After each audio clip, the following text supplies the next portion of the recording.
Section 2 de la justice et de la bienfaisance. Chapitre 1er. Comparaison de ces deux vertus. La comparaison smithsienne de ces deux vertus reprend l'opposition entre les droits parfaits, justice, et les droits imparfaits, bienveillance. Cette opposition est élaborée par les théoriciens des droits naturels, puis reprise dans ces termes par Smith lui-même dans Jurisprudence. Les actions dont la tendance est bienfaisante, qui dérivent de motifs convenables, semblent les seules à mériter la récompense, parce qu'elles seules sont les objets approuvés de notre gratitude, ou parce qu'elles seules excitent la gratitude sympathique du spectateur. Les actions dont la tendance est nuisible, qui dérivent de motifs inconvenants, semblent les seules à mériter le châtiment, parce qu'elles seules sont les objets approuvés de notre ressentiment, ou parce qu'elles seules excitent le ressentiment sympathique du spectateur. La bienfaisance est toujours libre, elle ne peut être arrachée par la force. Son seul défaut n'expose à aucun châtiment, parce qu'il ne tend à faire aucun mal positif réel. Ce défaut peut décevoir l'espoir d'un bien auquel on aurait pu raisonnablement s'attendre, et pour cette raison, il peut justement exciter de l'aversion et de la désapprobation. Cependant, il ne peut provoquer aucun ressentiment que le genre humain puisse partager. L'homme qui ne récompense pas son bienfaiteur quand il est en son pouvoir de le faire et quand celui-ci a besoin de son assistance est sans aucun doute coupable de la plus noire ingratitude. Le cœur de tout spectateur impartial repousse toute affinité avec l'égoïsme de ses motifs, et cet homme est l'objet convenable de la désapprobation la plus forte. Pour autant, il ne fait aucun mal positif à personne. Il ne fait simplement pas ce bien qu'en toute convenance il aurait dû faire. Il est l'objet de la haine, passion qui est naturellement excitée par l'inconvenance de sentiments et de comportements. Non pas l'objet de ressentiment, passion qui n'est jamais convenablement suscitée que par des actions qui tendent à faire un mal positif et réel à quelqu'un en particulier. Son manque de reconnaissance ne peut donc être châtié. L'obliger par la force à accomplir ce qu'il aurait dû faire par gratitude et que tout spectateur impartial aurait approuvé serait, s'il est possible, encore plus inconvenant que son ingratitude. Son bienfaiteur se déshonorerait s'il tentait par la violence de le contraindre à la gratitude, et il serait déplacé qu'un tiers, s'il n'était leur supérieur, intervienne. Mais de tous les devoirs de la bienfaisance, ceux que la gratitude nous recommande se rapprochent le plus de ce qu'on nomme une obligation parfaite et complète. Ce que l'amitié, la générosité, la charité nous poussent à accomplir est encore plus libre et peut être arraché par la force bien moins encore que dans le cas des devoirs de la gratitude. Nous disons qu'il y a des dettes de gratitude, non de charité ou de générosité, ni même d'amitié, quand cette dernière est une simple estime et qu'elle n'a pas été augmentée et compliquée par la gratitude pour de bons offices. Le ressentiment semble nous avoir été donné par la nature pour nous défendre, et pour cela seulement. Il est le rempart de la justice et le garant de l'innocence. Il nous conduit à repousser le mal qu'on veut nous faire et à rendre celui qui nous a été fait, à faire que l'agresseur soit amené à se repentir de son injustice et que les autres, par peur d'un semblable châtiment, soient terrifiés de se rendre coupables du même tort. Par conséquent, le ressentiment doit être réservé à ses buts, et même le spectateur ne peut jamais accompagner un ressentiment qui poursuit d'autres buts. Or, le simple défaut de vertu bienfaisante, quoiqu'il puisse décevoir l'espoir d'un bien auquel on pourrait raisonnablement s'attendre, n'est pas un mal contre lequel nous pourrions avoir à nous défendre. Il est cependant une autre vertu dont l'observation n'est pas laissée à notre libre vouloir, qui peut être exigée par la force et dont la violation expose au ressentiment et par conséquent au châtiment. Cette vertu est la justice. La violation de la justice est un préjudice. Elle fait un mal réel et positif à une personne en particulier pour des motifs qui sont naturellement désapprouvés. Elle est donc l'objet convenable du ressentiment et de ce châtiment qui en est la conséquence naturelle. Comme les hommes accompagnent et approuvent la violence employée pour venger le mal causé par injustice, ils sont encore plus disposés à accompagner et approuver la violence utilisée pour prévenir et repousser des préjudices et pour empêcher l'agresseur de faire du mal à son prochain. La personne qui médite une injustice y est sensible et elle sent que la force pourra être utilisée avec la plus extrême convenance par la personne visée comme par d'autres, aussi bien pour prévenir l'exécution de son crime que pour le châtier quand elle aura accompli. C'est sur cela qu'est fondée cette remarquable distinction entre la justice et toutes les autres vertus sociales qui, il y a peu, a été particulièrement mise en évidence par un auteur d'un génie élevé et original, à savoir que nous nous sentons plus strictement dans l'obligation d'agir par justice que par amitié, charité ou générosité. Il s'agit de Henry Home, Lord Keynes, ami personnel de Smith. Que l'exercice de ces dernières vertus semble être en quelque sorte laissé à notre discrétion, tandis que nous nous sentons tout particulièrement liés, tenus et obligés par la justice. Nous sentons que la force peut être avec la plus extrême convenance et avec l'approbation de tout le genre humain utilisée pour nous contraindre à observer les règles de justice, mais non à suivre les préceptes des autres vertus. Toutefois, nous devons toujours soigneusement distinguer ce qui est seulement blâmable ou ce qui est l'objet convenable de notre désapprobation, de ce qui peut être châtié ou prévenu par la force. Paraît blâmable ce qui reste en deçà de ce degré ordinaire de la bienfaisance convenable que l'expérience nous apprend à attendre de chacun, et au contraire paraît digne d'éloge ce qui va au-delà. Ce degré ordinaire lui-même n'est ni blâmable ni louable.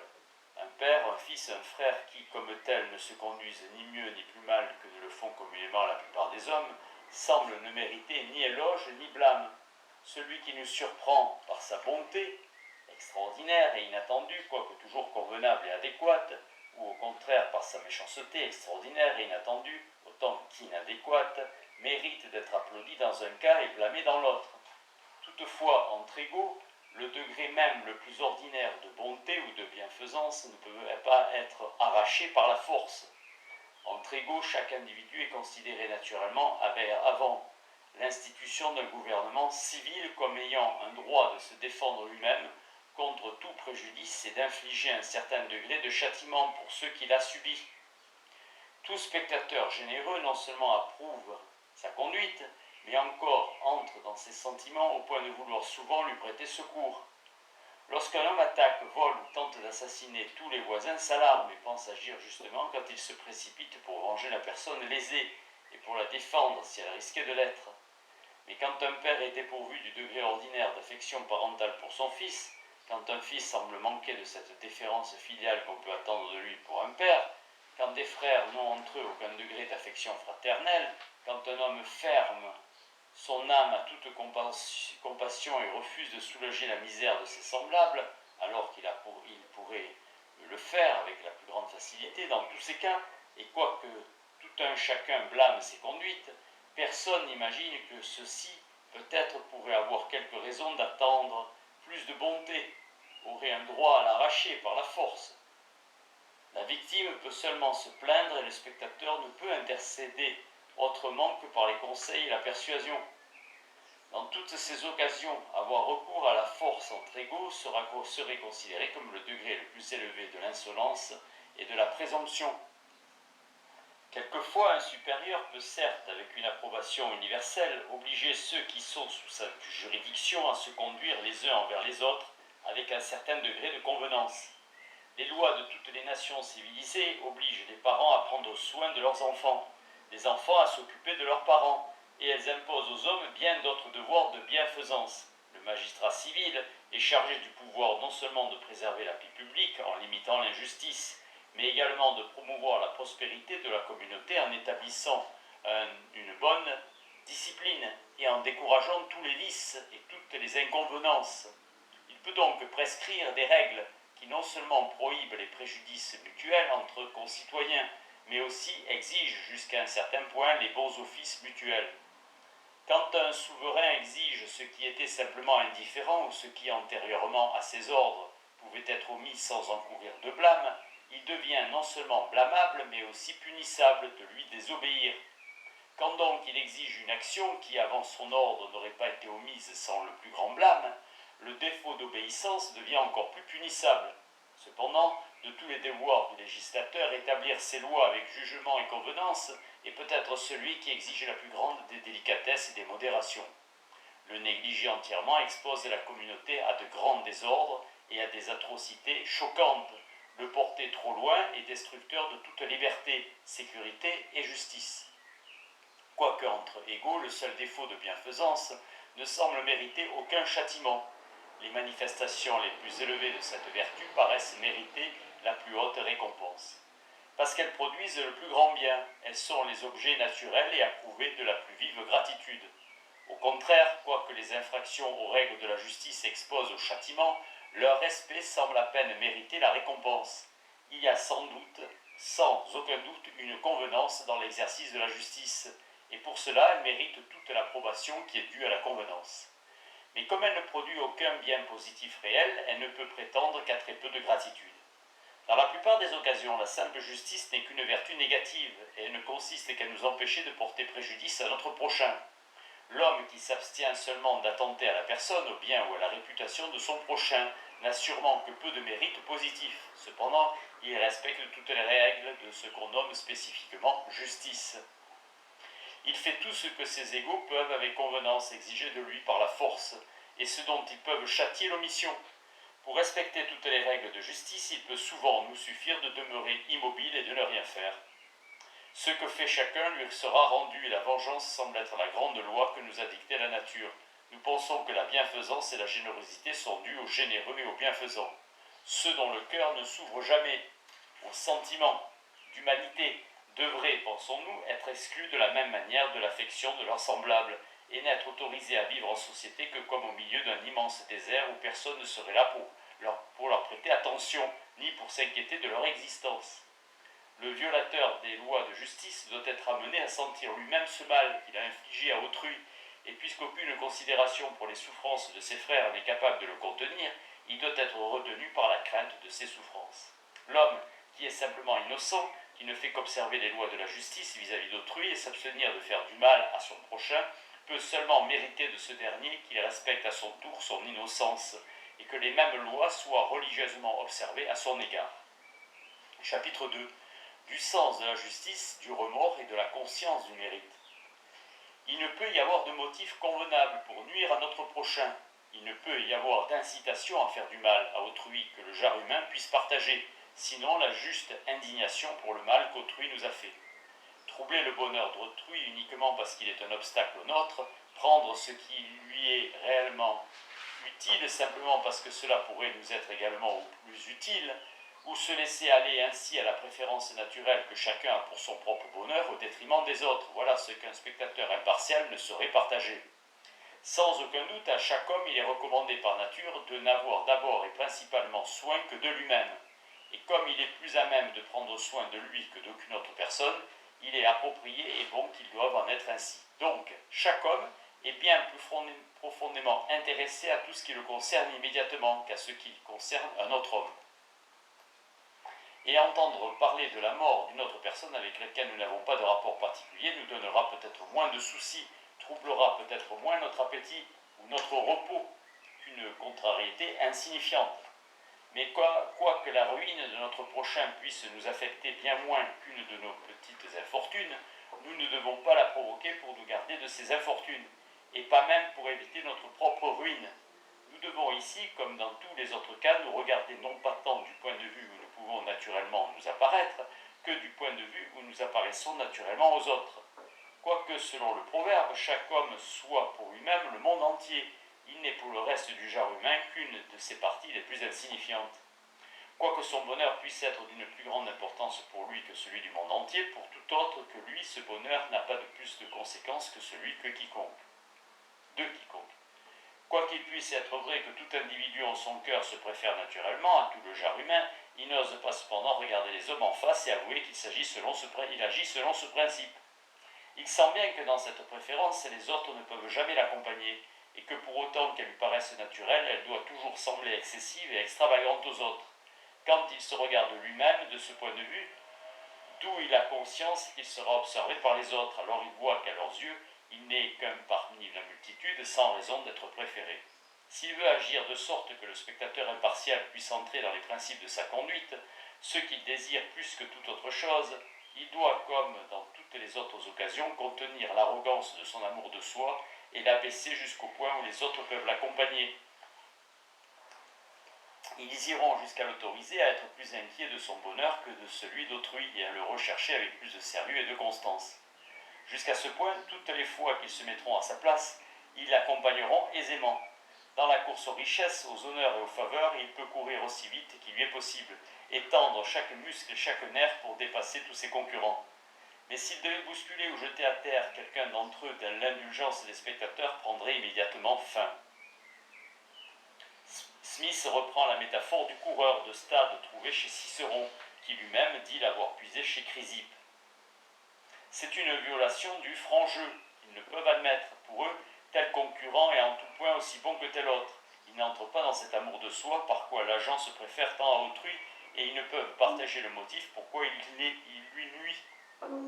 Par conséquent, ils sympathisent aisément avec le ressentiment naturel de celui qui est lésé, et l'agresseur devient l'objet de leur haine et de leur indignation. Ce dernier y est sensible, et il sent que ses sentiments sont prêts à éclater de toutes parts à son encontre. Plus le mal qui est fait est grand et irréparable, plus le ressentiment de celui qui l'endure s'élève naturellement. Ainsi en va-t-il également de l'indignation sympathique du spectateur, tout comme du sens de la faute de l'agent. La mort est le plus grand des maux qu'un homme puisse infliger à un autre, et elle excite le plus haut degré du ressentiment parmi ceux qui sont en rapport immédiat avec la victime. Le meurtre est donc le plus atroce de tous les crimes qui affectent les individus en tant que tels, du point de vue du genre humain comme du point de vue de celui qui l'a commis. Être privé de ce qu'on possédait est un grand mal, un plus grand mal qu'être déçu dans ce que nous espérions seulement. Les atteintes directes à la propriété, le vol et le pillage, qui nous privent de ce que nous possédons, sont donc des crimes plus grands que la rupture du contrat, qui ne fait que nous décevoir dans ce que nous espérions. Ainsi, les lois les plus sacrées de la justice, celles dont la violation semble appeler bruyamment à la vengeance et au châtiment, sont les lois qui protègent la vie et la personne de notre prochain. Les suivantes sont celles qui protègent sa propriété et ses possessions. Enfin, viennent celles qui garantissent ce qui est appelé des droits personnels ou ce qui lui est dû en raison des promesses faites. Celui qui viole les lois les plus sacrées de la justice ne peut jamais réfléchir sur les sentiments que le genre humain nourrit à son égard sans sentir toutes les souffrances de la honte, de l'horreur et de la consternation. Quand sa passion est satisfaite et qu'il commence calmement à réfléchir sur sa conduite passée, il ne peut entrer dans aucun des motifs qui l'ont influencé.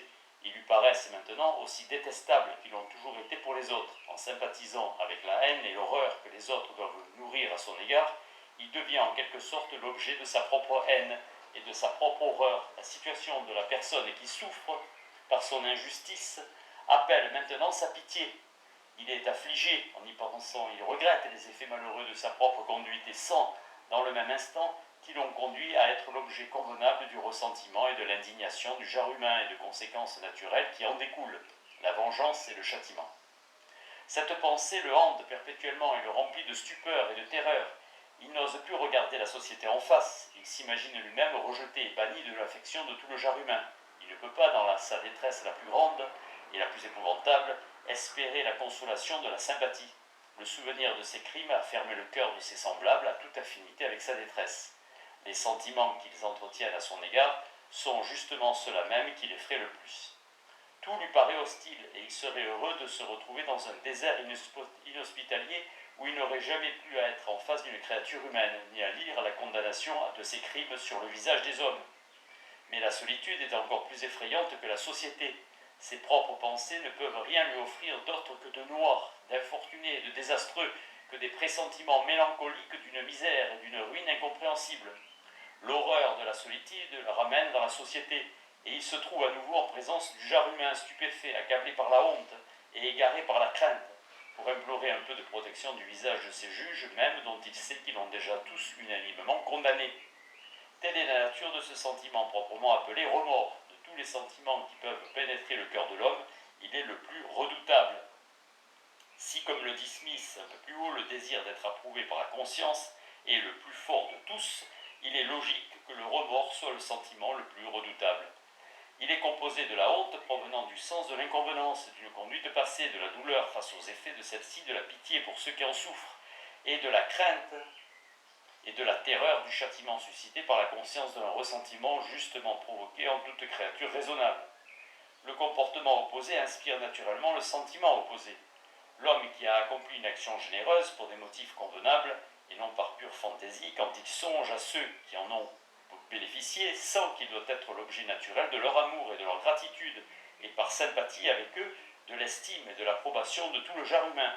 Et quand il considère les motifs qui l'ont poussé à agir, qui les examine du point de vue où le spectateur indifférent les observe, il continue toujours d'entrer dans ses motifs et s'applaudit lui-même par sympathie avec l'approbation de ce juge impartial supposé. De ces deux points de vue, sa conduite lui paraît toujours agréable. Son esprit, à cette pensée, est plein d'allégresse, de sérénité et de calme.